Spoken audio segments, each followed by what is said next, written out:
Kita niyo? Okay.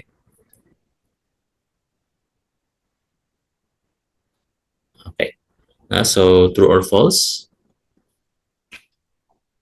Hmm.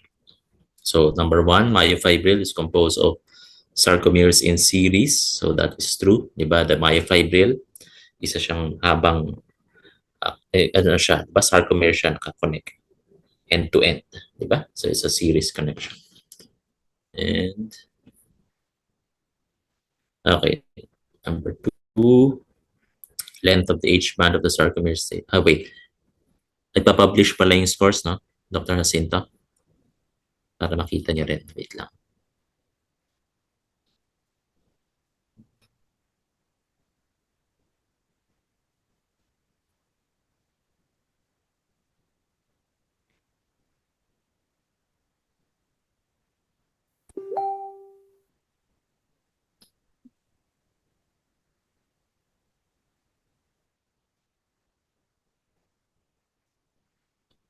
Okay.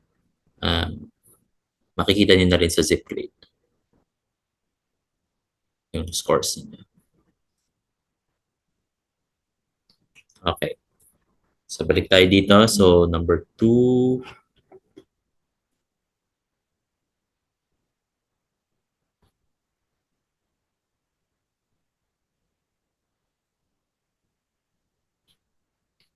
Okay, number two, the length of the H band of the sarcomere stays the same even when the sarcomere contracts. So, that is false, diba? It will shorten. Then number three, the HPR is activated by RYR. That is false. Baliktad. Na? Baliktad. Then number four, the sarcomere at rest, the binding sites of actin are covered by tropomyosin. So that's true. And then number five, phosphocreatine provides enough energy to sustain 10 minutes of maximal muscle contraction. So that is false. Diba? A few seconds lang siya. A few seconds. Then number six, ito medyo mas marami nagkamali dito. In the length tension relationship, passive tension is highest at the ideal sarcomere length. So that is false. Diba? Sa ideal length, what can be high is the active tension, not the passive. Passive tension is highest when the sarcomere length is too long. Diba? Pag masyado ng stretch yung sarcomere, the tension is no longer due to active tension, due to the contraction, kasi wala ka ng overlap between your actin and myosin, diba? So if it's too long, the tension is now just due to the connective tissue, the elastic elements, no? So it's just the passive tension. It's due now to the elasticity of the muscle. Okay. Number seven, the force velocity relationship. Contraction velocity is high when the load on the muscle is low. No? So that is true. Ito medyo maraming nagkamali. Self-explanatory naman, di ba? Siyempre mabilis kagalaw yung muscle mo kung wala siyang binibitbit. Kung meron siyang bitbit, mas mabagal siya mag-contract. Di ba? Yun lang naman yung force-velocity relationship. Very intuitive. Okay, 8. The increase in contraction force seen in tetanus is due to the stretching of the elastic elements of muscle. So that's true.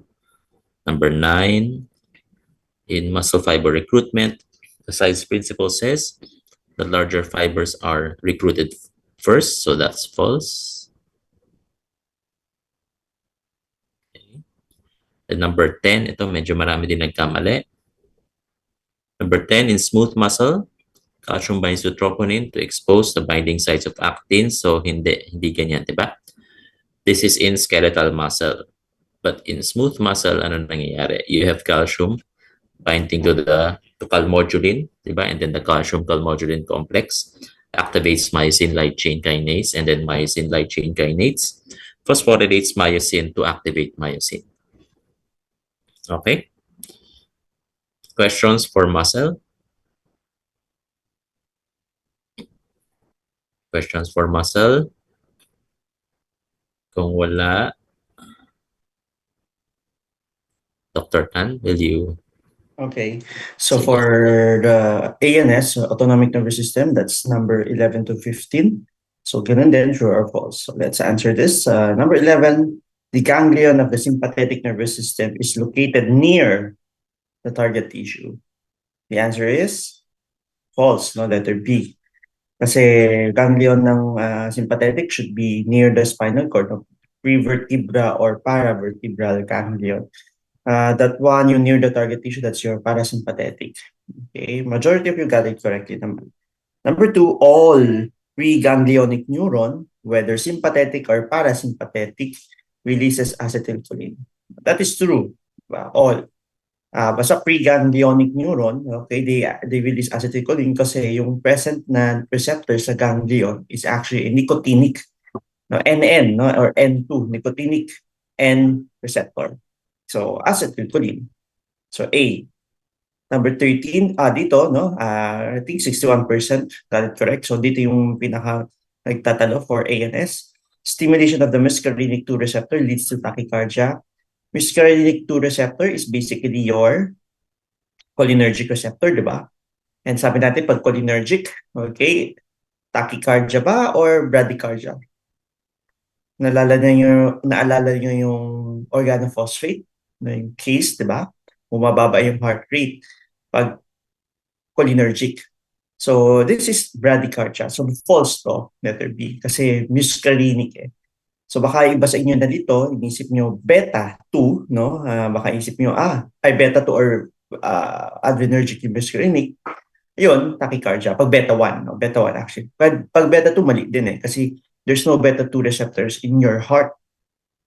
By the way, ano yung tachycardia? Increased heart rate. Now, baka sabihin nyo unfair. Again, na-discuss tong tachycardia sa ating synchronous ng ANS. No? May someone, actually, dalawa, tatlo sila nagsabi, tachycardia is increased heart rate. So, dapat, I think that's okay. 14, the hypothalamic center for micturition is found in the midbrain. Letter A. So this is a recall type of question. Okay naman, marami naman na tama dito. And last number 15, all reflexes are innate. So this is false, letter B. No, some reflexes are acquired, no? Hindi naman lahat.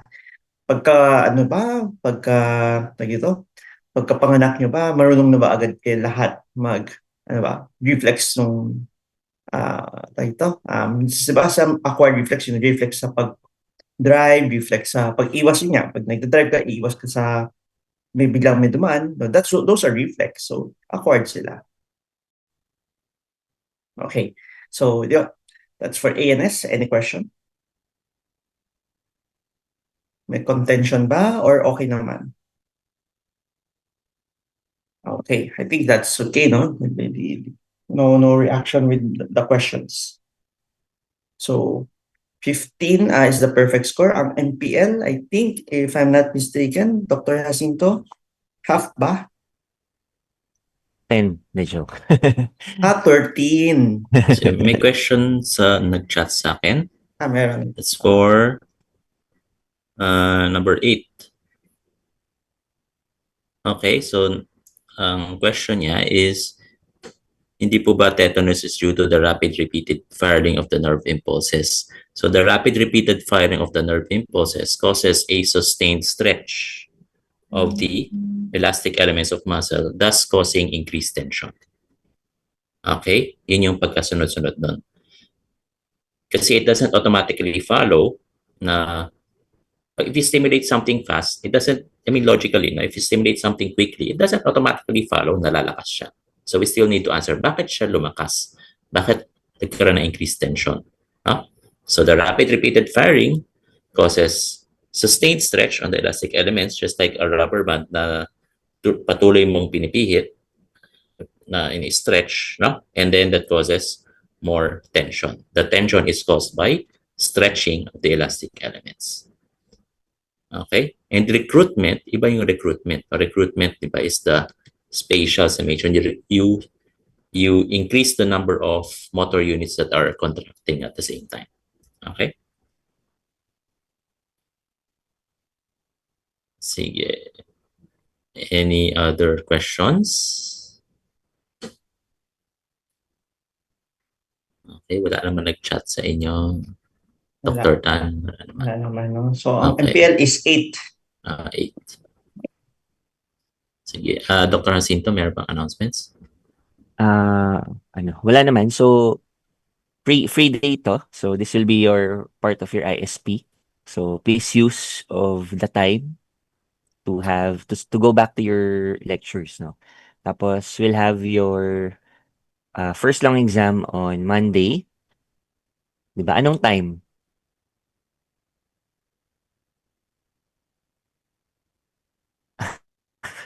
Okay, 9 a.m. Okay. Kala ko sabi na Sige. 5 p.m. Sige, 9 to 11. So, it will be face-to-face, ha? Okay? Doc, Jacinto, Sige. ipopost ba natin yung mamaya? Kasi sa Yung, schedule, yung blood feature, or hindi mo na. Oo nga. Sige, pwede na nating i-post. Hindi naman nila babasahin.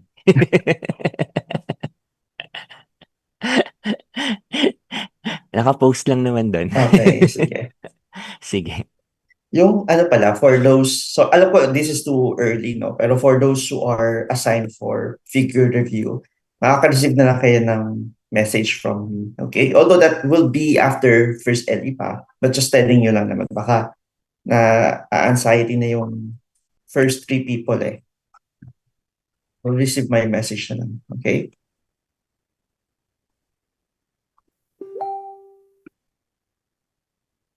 I think that's it na, no? Sa October 2 pa pala yun. Okay, anyway, matagal pa siya. Sige. Mhm. Okay, so that's it. So, That's it. sige, let's have our prayer before you go. Let's bow our head and